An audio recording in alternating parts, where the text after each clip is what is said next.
نن به تاسو یو انګریزي فلم بل ترجمه کوم چې لا غي نوم دی بون سنیچر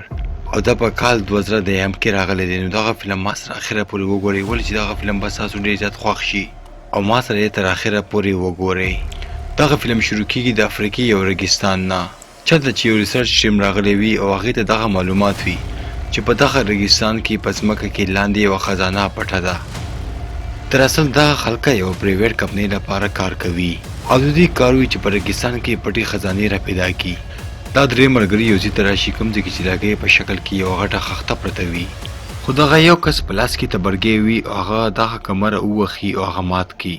او بیا دې تیږې نه یو عجیبه خوند کې بلا روزي او دا درې واړه وخوري او مړې کړي. څه موده پس بیا موږ یو بل کس ګورو چې د هغې نوم جیک وي او هغه هم دغه ریګستان ته راشي خو هلته کې ورکوړی دوکان وي او هلته کې یو بوډا سړی ناست وي او دغه سړی ته د خوراک دپاره څه وکړي. جیک ډېر زیات خوشحاله شي چې په دغه ریګستان کې ماله چا سره راکړو. بیا هلته کې په ګاډۍ کې یو کمانډر راځي او جیک خپل ګاډۍ کې د ځان سره وړي او په دغه کیمپ کې دا یو جنۍ سره میلاویږي او هغه د دې بیګ او پاسپورټ هم چیک کوي.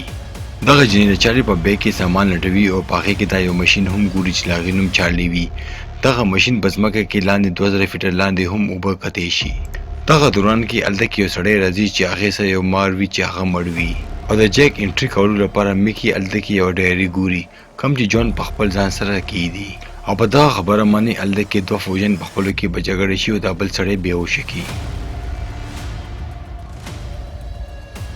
او میکي هغه کتاب راواخلي او دې دواړه بهر ته لاړ شي او بیا جیک او میکي په یو ټرک کې کیني او هغه درې کسانو پسې ګرځېږي کوم چې موږ په فلم کې وختي کتلي وو او د خزانو په تلاش کې هلته کې راغلي وو او په دغه ټرک له پاسه دوی دوان سره ډېر زیات پټرول هم ایښولي وو ولې چې دوی به 1000 کیلومتر مخکې یو سفر کولو او هغه کمانډر چې د هغې نوم کارل وي هغه هم په دغه ټرک کې ځان سره کینی او بیا دلته کې موږ دوه کسان نور هم ګورو چې دغه جنۍ نوم میګډا وي او د سړي نوم کرنټ وي. دغه دوه کسان د ټرک ډرایوران وي او تلو نه پیله هلته کې یو بوډا سړی راځي او دې سړي ته یو عجیبه غوندې کیسه ورکوي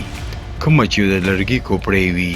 او دغه شان د دې سفر شروع شي او جیک میکي ته لږ غوندې کې په بد نظر هم ګوري او ډېر مزل پس دوی هلته کې هغه ټرک پیدا کړي کوم چې له دریو کسانو وو. په یو ځای کې چې دوی کله دمې ته ودرېږي دوی هلته کې د انسانانو دوه ډانچې ګوري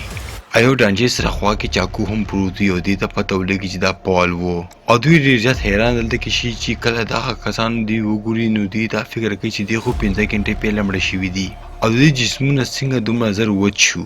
مکې دې ته وایي چې موږ ته پکار دی چې موږ پولیس وغواړو او د دې انویسټیګیشن وکړو خو دا بل کس ورته وایي چې نه هغه درېیم کس غیب دی او موږ پهله هغه را پیدا کړو ولې چې هلته کې درې کسان وو او هغه درېیم کس و چې دغه دواړه یې مړه کړو. بیا شاته نه ټایټس دوی ته اواز وکړي او دوی هلته کې د چالاخپو نشانونه وګوري او هغې پسې لاړ شي او دوی ته اوس دا پته لګي چې په شروع کې دلته کې د دوو کسانو د خپو نشانونه وو او اوس دوی ته په اچانکه څلورو کسانو د خپو نشانونه میلاو شو او بیا جیک خپل ډیوایس راخلي او هغې کې د هغه معلوموي او بیا دوی یو داسې ځای ته راځي کوم ځای کې چې ډېرې زیاتې کوپړۍ چا راځوړندې کړي وي او داسې معلومېږي چې هلته کې تور جادو کېدو. ټایټس جیک ته و چې هېڅ څه ته هم ګوتې ونه نیسي او دا بې له جیبه هغه کوپړۍ راکاږي کوم چې دې ته هغه بوډا سړي ورکړې وه. خیر بیا دوی واپس خپل ټرک ته راځي او هغې کې کښېني او دوی واپس خپل بیس ته ځي او هلته کې دوی یو ټیم رالیږي چې دغه ځي حالات معلوم کړي او دوی بیا په لاره کې یو درېیمه ډانچه هم ګوري دا هغه درېیم کس و چې کوم غیب و او دغه شانتې له کال شک غلط وخیږي. کال ډېر زیات پریشانه شي ولې چې چا د دې د ملګري ډېر بېرحمۍ سره مړه کړي دي. کال میګډر ته وایي چې موږ به هغه قاتل له پیدا کوو کوم چې زموږ ملګري مړه کړي دي خو میګډر ته وایي چې موږ داسې به نه کوو اوس شپه را روانه ده او موږ به یو ځای کې دمه وکړو او بیا د جیک هغه ډیوایس اچانکه شور شروع کړي او جیک چې کله له خپل ځان سره اخوا دیخوا ګوري هلته کې څه هم نه وي او بیا اچانک هلته کې هغه بلا راشي او جیک ډېر زیات چغې ووایي او رامنډه کړي او خپل ملګري راخبر کړي. کال چې کله یو ټارچ راخلي او اخوا دیخوا یې وښي هغې ته څه نه ښکارېږي او جیک ته وایي چې ته په ریګستان کې ناست دی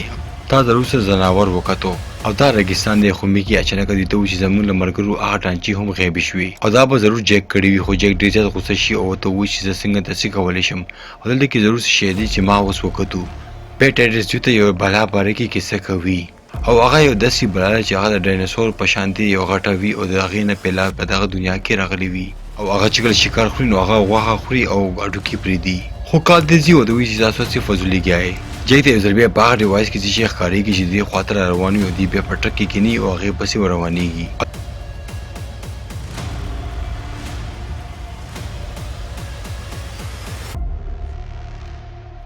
او څنګه چې بل سر کېږي دوی ټول هغې پسې روانېږي. خو یو ځای ته چې کله دوی راشي دي هلته کې هغه بلا وګوري او کال خپل سنیپر راخلي او په دغه بلا باندې ډز کوي او څنګه چې یو ډز په دغه بلا باندې ولګي هغه هیره شي او غیب شي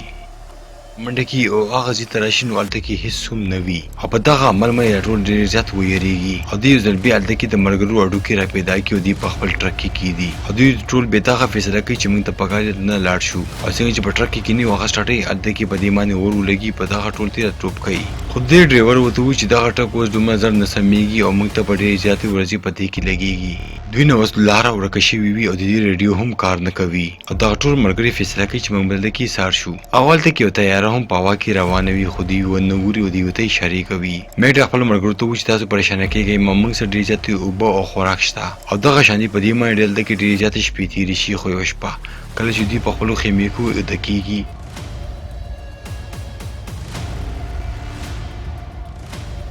او هغه دیوال یو ځل بیا شور کوي او هغه بلا بیا راځي دغه بلا د دې یو ملګري پسې ورشي او کله چې ټایټس هغه ملګري ته ورشي نو له هغې مخ چا خوړلی وي او هغې په مخ باندې سرمنه نه وي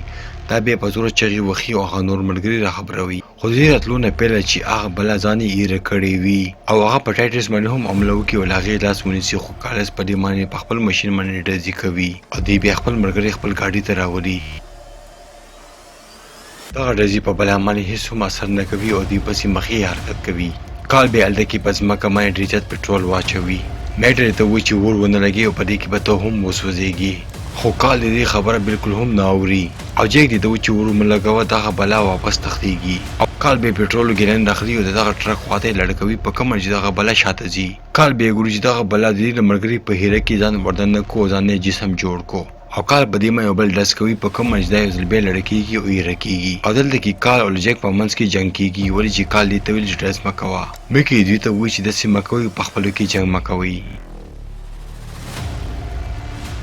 دا ټول ملګري خپلو کې کینی او یو فیصله کوي چې موږ به پیدل خپل بیس ته واپس لاړ شو او په دغه ټرک کې به دوه ملګري ایساریږي او بل ورځ میکډا کال او جیک په دغه سره رامانې روانېږي خو کله چې دوی ډېر زیات مزل وکړي دي هلته کې یو طوفان ګوري چې دې خواته را روان وي او په دغه طوفان کې دوی هم راګیر شي خو کله چې دغه طوفان لاړ شي دوی بیا راجګ شي او هلته کې خپل سامان ګوري په کم کې چې د جیک هغه ډیوایس هم مات شي او هغه پټرولو ګیلن هم دوی نه توی شوی وي دوی منې شپه راشي او دوی یو ځای کې کیني او هلته کې دمه کوي او دوی خپل ځان نه څلور خواته پټرول اچوي دې درېواړو د یو بل نه لاسونه نیولي وي او هلته کې یو ځای کې ناستې وي خو بیا هغه بلا راځي او د میکډا شکل یې په مخ کې نیولې وي د پټرول د وجې دا دوی ته څه هم نشي ویلی او دغه شانتې هغه بلا هلته نه بیا لاړه شي او کله چې دوی مخکې حرکت وکړي دوی د ملګرو هغه ټرک وګوري کوم چې دوی وختي کتلی و او بیا دوی هغه هګۍ ته هم راځي او دوی درېواړه په هغه هګۍ کې لاندې کوزېږي دوی چې کله دننه راشي نو دوی ته پته ولګي چې دا له هغه بلا کور دی او دغه بلا د بل څه نه بلکې د میږو نه جوړه شوې ده بل خوا د دې یو مشر جون هم هلته کې راغلی وي او دا له خپلو ملګرو ډانچې وګوري او دوی درېواړه پوه شي چې ټایټس هغه ټولې خبرې بالکل ټیک وي د دې ملګري هم تمانچه وکاږي او دې نه له ملګرو باره کې تپوس کوي او دا فکر کوي چې دغه ملګري دوی مړه کړي دي جیک دې د ټوله کیسه کوي خو دغه سړی پې بالکل اعتبار نه کوي او دا فکر کوي چې ټول ملګري مړه کړو او د هیرو دپاره دا هر څه وکړو او بیا دا درېواړو ته هتکړۍ اچوي او په خپل ګاډي کې کېنوي او واپس یې بیس ته وړي او دوی په لاره کې خبره کوي چې هغه بلا که موږ مړه نه کړو نو به هغه بیس ته هم راشي او زموږ ټول ملګري به مړه کړي او موږ به ختم کړي او بیا کال خپل ملګري ته لغته ورکړي او هغه په ګاډي کې بېهوشه کړي او دوی په ګاډي کې کینی او د هغه بلا کور ته ځان رارسوي او دوی سره هلته کې د بم په شکل کې څه لیکوډ اوبه هم وي دوی هلته کې نظر اچوي خو دوی ته څه هم نه میلاویږي خو بیا جیک هلته کې یو زوړ غوندې کې جنریټر وګوري او هغه جنریټر چالان کوي او په دغه تخانې کې بجلي راولي او دغه بلا ته هم پته ولګي چې دلته کې انسانان راغلي دي او کال چې دغه بلا وګوري هغه د یې پسې ورمنډه کړي خو میکي او جیک دې ته وایي چې هغې پسې مه ورځه او کله چې دغه بلا په دې باندې حمله کوي جیک شاته نه یو ډز کوي په کوم باندې چې دغه بلا دې پسې شاته رامنډه کړي او د دې ملګري پرېږدي کال او میکي په یو ځای کې ولاړ وي او دغه بلا د ځمکې نه لاس روکاږي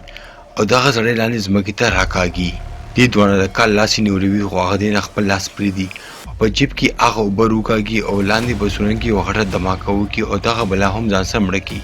جیک او میکي د دغه سورنګ یو بلې حصې ته راځي او دوی هلته کې یو عجیبه غونډه کې بلا ګوري دغه بلا دلته کې راشي دوی دواړه څلور طرفه نه ګیر کړي جیک ته پته ولګي چې دغه کوټې شی دغه بلا کنټرول کوي او هغه له جیبه یو چاقو روکاږي او په دغه وړې بلا کې وردننه کوي په کوم باندې دغه ټولې بلاګانې اچانک مړې شي او اچانک په دغه سورن کې غټې غټې خښتې راپرېوځي خو دې نه بېله دې دواړه دې بهر ته ځان روکاږي او وتښتېږي او بهر چې کله دوی راشي نو دوی وګوري چې هغه بلا د دوی ملګری هم مړ کړی دی او فلم په آخر کې موږ جان او میکي ګورو چې د ټیکسي په انتظار کې ولاړ وي ولې چې دلته کې د میکي کار مکمل شو هغه یې بدلته ځي او جان دا په یو ګاډي کې کینی او هغه رخصته وي او موږ ته دا هم پته ولګي په دغه سامان کې د هغه بلا یو وړه ونه کې پیشوګۍ هم ناسته وي او د دې مطلب چې هغه بلا به اوس هم بیا په دې دنیا کې راځي او دغه شان زموږ دا فلم ختم شي نور ویډیوګانو لپاره زما چینل ضرور سبسکرایب کړئ